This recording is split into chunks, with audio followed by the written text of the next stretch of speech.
দোস্ত ঢালিউড সুপারস্টার সাকিব খানের তাণ্ডব সিনেমা ভেঙে দিয়েছে বাংলা সিনেমার ইতিহাসে সর্বোচ্চ আয় রেকর্ড। মুক্তির পর রমরমে ব্যবসা করছে সিনেমাটি।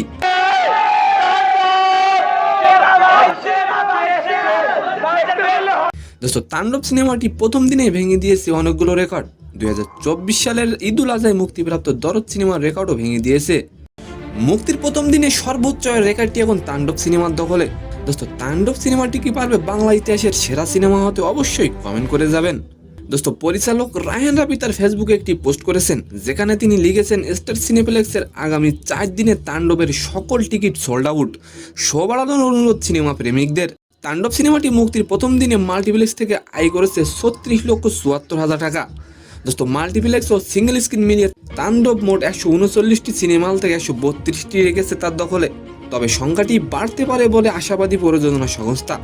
দোস্ত তাণ্ডব সিনেমায় সাকিবের পরে আলাদাভাবে যদি কেউ নজর কেড়ে থাকে সেটি হলো সিয়াম এবং নিশো। তাদের ক্যামিও দিয়ে দর্শকরা তাদেরকে নিয়ে বেশ আলোচনা করছেন।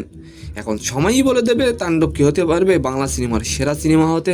তো সম্মানিত দর্শক, আজকের ভিডিওটি কেমন লাগলো অবশ্যই কমেন্ট বক্সে জানাবেন।